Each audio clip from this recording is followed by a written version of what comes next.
All right, guys, so here is the car that I was talking about in the last video that you guys probably saw. If you guys didn't see it, go watch it. The boat's getting wrapped up and it's really close to being done. But this is my 2001 Honda Accord. I think it's a LE.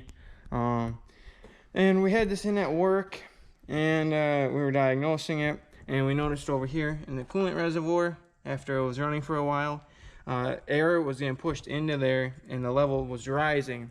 So we came up with it probably needed a head gasket, and that would be causing it. So we told the customer that, and they figured it was worth too much. We're going to be worth more than the car. So they wanted to just junk it, and I made an offer, well, 50 bucks more than what the tow company offered her. So I ended up taking it home, and I drove it all the way home. It was like 35 minutes, something like that, and it drove home just fine. I haven't had it overheat on me, but that was the reason why I was towed in the first place, because it overheated. So I got a bunch of parts for it. I had it up on the hoist, and noticed that the oil pan was getting pretty bad too, pretty rusty. So what I did was I ordered, I believe this is the head gasket, or a bunch of gaskets. I got timing belts, the water pump, since I'm going to be in there anyways, might as well do it, so that, preventative maintenance, none of that job security stuff. I mean, I'm fixing it to sell it after all. So new head studs, this big box is the oil pan, and then it's got a fuel leak. So we didn't notice it when it was at the shop, because it only had like maybe 1/8 of a tank, but I filled it up on my way home because, I kind of needed a car at the time. I was thinking about daily driving it, but ever since it was full, it started leaking. So I don't know if it's got a bad tank or something. I'm just gonna have to drop the tank and actually see what I find. And you can see the coolant there, because I think it was using coolant too or something. But yeah, so that's the rundown of it. I'm going to be ripping all this apart, doing timing belts, water pump, all the top end gaskets, and I think it's actually pretty hot. I already have a buddy interested in it. I already told him a price, so hopefully fixing the fuel leak isn't that much, because I already had all the other parts. So I gave him a good deal on it, and I just got to fix it up now.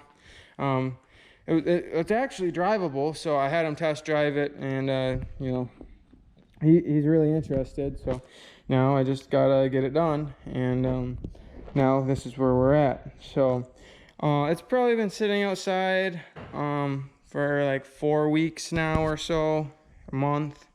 You guys probably saw it when I was painting the boat in the background. But yeah, I figured it's time to get it done and sold and out of here, so that it's not just sitting, and I can actually make some money and get it out of here, free up some space, because my dad's kind of been riding me too, of getting rid of some of my stuff, because you guys, I got a lot of projects, and thankfully the boat's getting really close to being finished up, and that should be out of here really soon. So it's time to get this one actually finished up and out of here.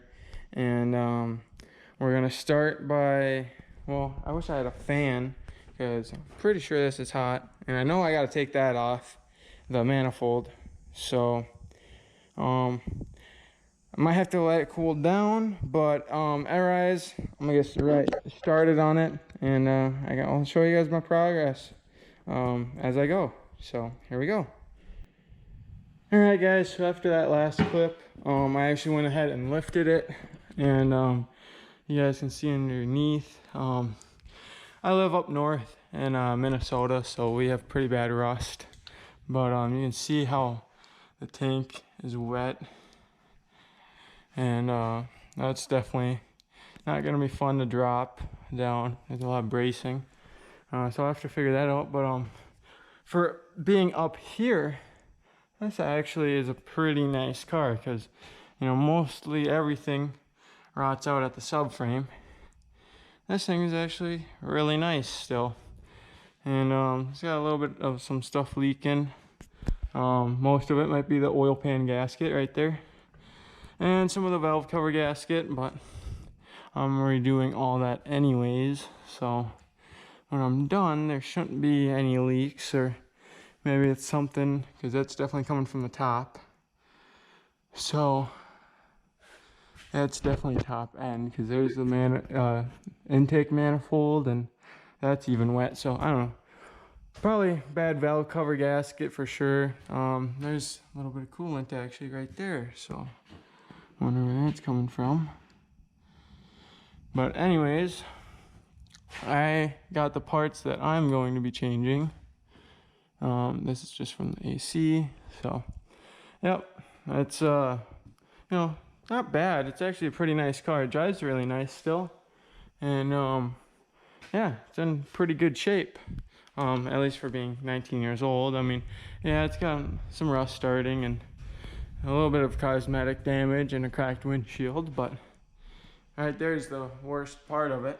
So I don't know, it's gonna be a reliable car once it's done. It's only got 167,500 miles, and it's probably got like another 100,000 left in her if she's, you know, kept up. So there you guys go. There's the underneath, and now the next part you guys will see will be me actually working on it. All right, guys. So I got a good start on it here. I got the exhaust fully off. I unbolted it right behind the converter and got it unbolted at the manifold and got the manifold off. It's right there. That's the alternator bracket, and I got the alternator up and out of the way right here. And then this is for the power steering pump. Just got that moved to the side. So all that's unbolted from the head. I actually had to take the whole alternator stuff off to get at this bottom bolt for the power steering pump bracket. And so now almost the whole front of the head is undone. Still got the upper radiator hose, but I didn't want to make a mess quite yet, so I left that on there.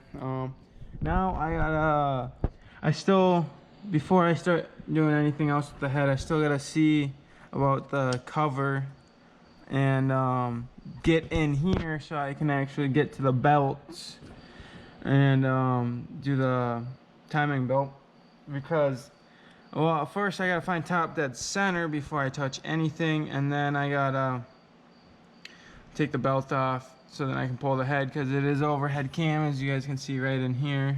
That's the cam, just single cam, and just gotta, I'm not sure what I gotta undo in the back quite yet. Gotta undo all the injectors and all that stuff, but I don't know, guys. I'm just going with what I find and undoing it, and I actually don't, honestly, I don't know what I'm doing, but I'll get her done. So I don't know how much more I'm gonna get done tonight. I also got that motor mount right in there. That goes bad on a lot of vehicles, so I just got it anyways. It was 10 bucks. So I'm gonna get that all replaced. And oh, and then what I noticed right here for the manifold, it was actually leaking. This stud is broken, and then you can see the soot around there. So it was definitely leaking, so I'll bring home a stud puller and look for another stud that I can put in there so that I can get it all sealed up again when it goes back together.